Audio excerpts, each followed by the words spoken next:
Hello, আসসালামু আলাইকুম। সবাই কেমন আছেন?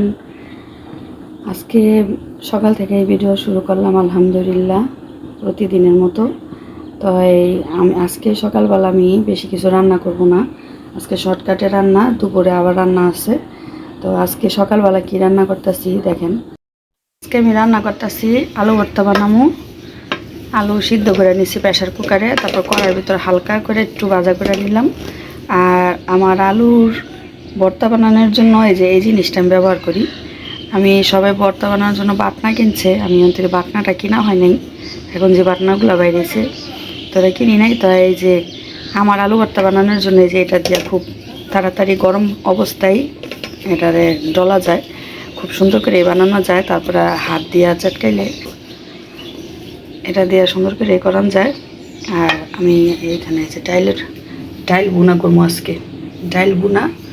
আর আজকে শর্টকাট রান্নাই ডাইল বুনা, আলু ভর্তা আর ডিম ভাজা। এই যে আলু ভর্তা বানানোর জন্য পেঁয়াজ, ধনিয়া পাতা, মরিচ এগুলো আমি সব টাইলে নিচ্ছি সুন্দর করে। তো এইভাবে ভর্তা বানালে ভর্তাটা মজা হয়, আবার ভর্তাটা অনেকক্ষণ পর্যন্ত থাকে, কোনো গন্ধ হয় না, ভর্তাটা নষ্ট হয় না। ভিডিওতে কিন্তু বলছিলাম যে আদা রসুন ব্লেন্ড করে ডিপে রাখলে কখনো বরফ হইব না। এই যে দেখেন আমি ডিপের থেকে বের করছি, এই যে আইসক্রিমের মতো এইভাবে আপনার আদা রসুন উঠে যাব। কীভাবে আপনার আদা রসুন যখন নাকি চুইলা নেবেন, ধোয়ার পরে ব্লেন্ডারে মেশিনে দেওয়ার পরে জারের ভিতর দেওয়ার পরে আপনি কি করবেন, পানির পরিমাপটা কম দিয়া সয়াবিন তেলের পরিমাপটা বেশি দিবেন, দেওয়ার পরে লবণ দিবেন, দিয়া ব্লেন্ড করবেন। এইভাবে ব্লেন্ড করার পরে আপনার ডিপে রাখবেন, তখন এই যে এইভাবে আপনার এই আদা রসুন মানে ভালো থাকবো, টাটকাও থাকবো, কালারটাও সুন্দর থাকবো। দেন আমি কিন্তু আদা ধুয়া নেই, আদা ছিলকা ফালাই না, তারপর আমার আদার কালারটা কত সুন্দর, সাদা কালো হয়নি, ওই যে সয়াবিন তেল দেওয়ার কারণে। তো কী করবেন, এইভাবে ব্লেন্ড করে ডিপে রাখবেন, যখন খুশি তখন বের করবেন। আদা রসুন প্রয়োজন এইভাবে একদম পেস্টের মতন উঠবো। একটু মানে বরফ কিন্তু হয়েছে, এই যে বরফ হয়েছে, এই যে আইসক্রিমের মতো কসকস কথা আছে দেখেন, এই আইসক্রিমের মতো। কিন্তু আপনার অতটা চাক্কা হয় নাই, যায় অনেক সমস্যা লাগবো, এই সাদা রসুনটা গললো না, এখন কি এমনি রান্না করি আদাটা গলবো তারপরে সময়, এরকম টেনশন লাগবো না। আর আমি এখানে ডাইল বুনা করতেছি। আমার ডাইল বুনার ভিতরে আমি বেশি কিছু দিই না, এই আপনার একটু হালকা আদা বাটা দিচ্ছি, হলুদ দিচ্ছি, লবণ, আর সব ডাইলটা ছাইড়া দিই। এভাবে আমি ডাইল বুনা করি। আর টমেটো দিমু, কাঁচামরিচ দিমু, ধনিয়া পাতা দিয়ে দিমু রান্না। আলুগুলো আমি এখন অনেক গরম, হাতে ধরা যাইতেছে না, এই কারণে একটু ফ্যান ছেড়ে নিচে রাখবো যাতে ঠান্ডা হয়, যাতে হাত মরতে পারে অনেক ভালো করে। কারণ আলু ভর্তা যত হাতে ডলা দিয়ে মতা দিবেন ততই আলু ভর্তা মজা হয় বেশি। তাই আলু ভর্তাটির মতো। আর আজকে কিন্তু আমার ছেলের এই আলু ভর্তা, ডাইল বোনা আর হলো ডিম ভাজা এগুলাই দিয়ে দেবো খাবার দুপুরের।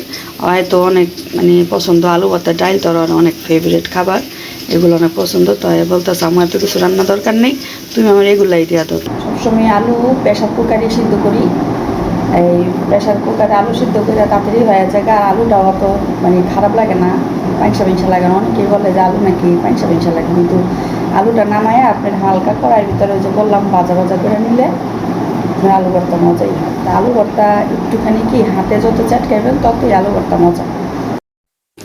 আর এখানে আমি নকশিটা তাপর মতো ডিমটা একবারে উল্টাই নেবো।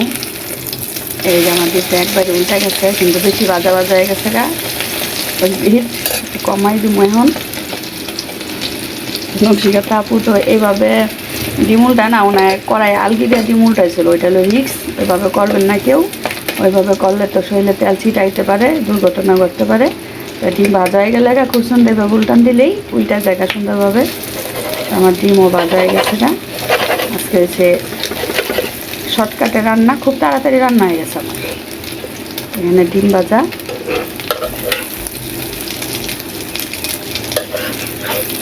এই যে আলু ভর্তা বানিয়ে ফেলাইছি, লাড্ডুর মতো গোল গোল করে ধুয়ে দিচ্ছি, ডিম ভাজা। আর এই যে আমার ডাইল বোনা। আর সবাই ভাববেন যে আমি একটা কড়াইতে কি রান্ধি, না আমি একটা করে রান্না করি না, আমার অনেকগুলো কড়াই আছে এরকম, এমনকি ওই যে এই কড়াইও আছে, এগুলা তো আমি রান্না করি। আর আমার মাশাল্লাহ পাতিল আছে অনেক, 100-র উপরে সিলভারের পাতিল আছে, কিন্তু ওগুলো তো আমার এখন রান্না করতে ভালো লাগে না, 10 টাকা। তার এইখানে এই যে ভাত, আর এখানে ছেলে বলতেছে যে আম্মু আমি রুটি দিও না, আমারে ভাত কড়াইয়ের ভিতরে গরম কইরা, এটা আর কি আগে ঠান্ডা ভাত ছিল, গরম কইরা ডিম দিয়ে ভাজা ভাজা করে, তো এইভাবে আর কি ভাজা ভাজা করে ভাতটা দিলে ওরা শীতের দিনে বেশিরভাগ এই খাবারটা পছন্দ করে। আর উপরে যদি একটু ম্যাগি মশলা দেওয়া যায় তাহলে আরও বেশি পছন্দ করে। তাই রুটি খাইবো না, এইভাবেই খাই যাবো। তো আজকে আমার সব কিছুই যেমন শর্টকাটই হইতেছে, কাজ কম আজকে। খাবার দিয়ে দিলাম, সকালের নাস্তা আজকে এইভাবে ভাত আর একটা, তারপর ডিম ভাজা আর এই যে ডাল। আর এখন বাজে 8টা বাজে না, এখনও 15 মিনিট বাকি আছে 8টা বাজতে হবে।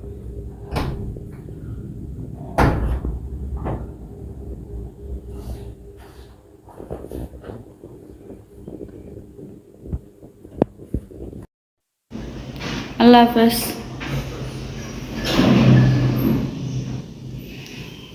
আর এদিকে প্রত্যেক দিন ওর মোজা ধুতায়, গন্ধ স্প্রেও ব্যবহার করছি অনেক, তারপরও আমার পায়ের এই গন্ধটা যায় না।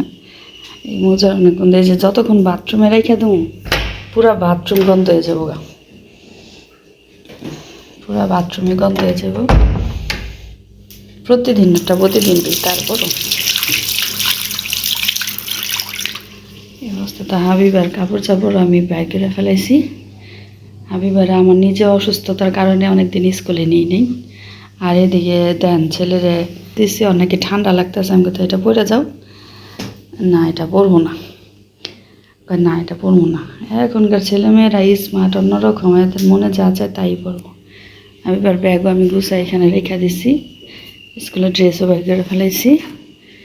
এখন হাবিবার এটাই স্কুলে দিয়ে আসবো। হাবিবা এখন একা একা ড্রেস পরা শিখে গেছে, ড্রেস সব কিছু পরে এখন মোজা পরতেছে। মোজা সারা রাত বালিশ ছাড়া ঘুমাইয়া, মাথা একবার মুসরায় টুসরাইয়া, চুল কি অবস্থা, তাতেই করো চুল আশ্রয় দেবো। বালিশ ছাড়া ঘুমাওকে মাথায় বুদ্ধি বাড়ানোর জন্য? সায়েন্সে নাকি পাওয়া গেছে যে বালিশ ছাড়া ঘুমাইলে মাথায় বুদ্ধি বাড়ে, তুমি শুনছ? আচ্ছা মা, সায়েন্সে যে পাওয়া গেছে যে বালিশ ছাড়া ঘুমাইলে বুদ্ধি হয়, যারা মারা গেছে তারাও তো বালিশ ছাড়া ঘুমায়, তারা কি বুদ্ধি বাড়ে?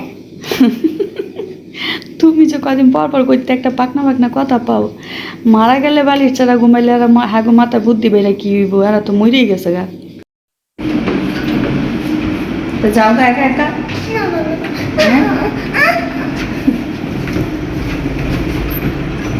এই জায়গার থেকে সামনে স্কুল, তাও ওনারে দিয়ে আইতে হয়, নিয়ে আইতে হয়।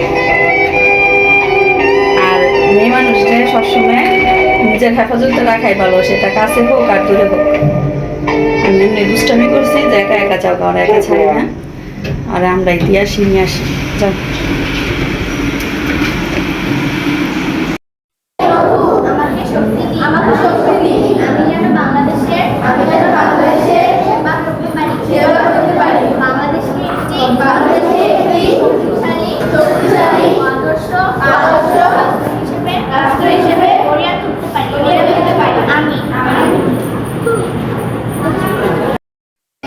যেগুলো দেখা যাইতেছে এগুলো হচ্ছে পেস্তা আলু, অনেকগুলো হয়েছে।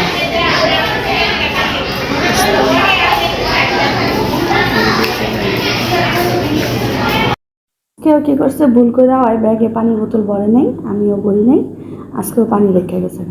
পরে মানে কান্নার শব্দ পাওয়ার আগেই আমি দাঁড়াও, কান্না করো না, আমি পানির বোতল কিনা দিতে আসছি, বাসায় যাইতে পারবো না, আবার আইতে পারবো না। পরে আর একটা পানির বোতল ছোটো কিনা দিয়েছি, মানে পানিটা বাসার থেকে নিব, আর নিজস্ব বোতল থাকতে হইব, নিজের বোতল ছাড়া কারোর একটু পানি খাইব না।